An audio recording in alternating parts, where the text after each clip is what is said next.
You copy that? Marcinko!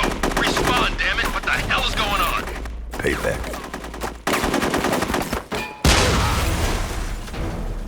Hey everyone, it's Gabe from CGRundertow. You know how there are some things that are just so bad that they're good? Think of movies like Roadhouse, or any number of kung fu movies from the 70s. You can tell that they just didn't quite get what they were trying to achieve, but they succeed in their own way with some unintentional laughs. Now, games usually don't fall into this category, because a bad game is usually just that, a bad game. Unfortunately, this is one of those games as well.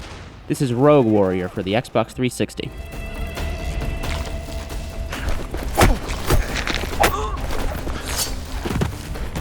Rogue Warrior follows Richard Marcinko, a real-life former Navy SEAL who is known for his books using Rogue Warrior in the title.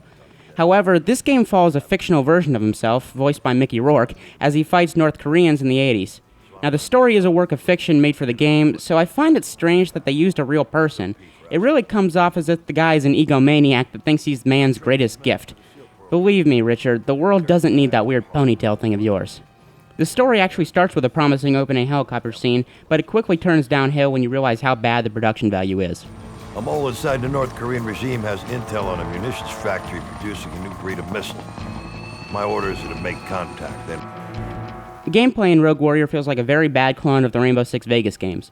Most of your time will be in first person, shooting away at mindless enemies and moving from one objective to the next, but the game will occasionally switch to a third-person view to assassinate some guys and climb up ladders. Everything feels very primitive and very jerky. If I didn't know any better, I'd say from the gameplay alone that this was an original Xbox release. Guns don't have any weight to them at all, and enemies don't ever seem to move unless you throw a grenade right at their feet. Environmental hazards are pretty fun though. Shooting a tank and blowing people up is fun no matter how crappy the game is. Now, the game's health system also feels very dated. Getting hit too many times will cause your vision to go black and white, and after a few seconds, it goes back to color. You'd think this would mean that you recovered all of your health, right? Nope.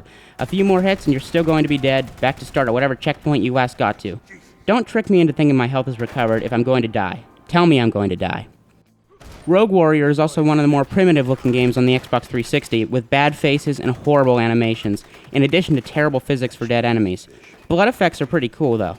Now, audio mainly consists of one word, and I'm guessing you've heard it about 150 times by now.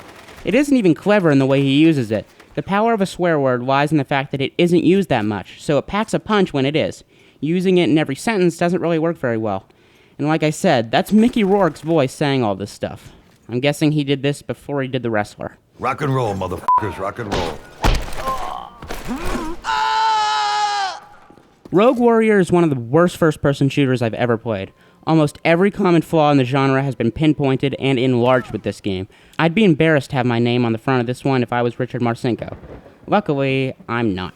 Check the bodies. That asshole's still twitching.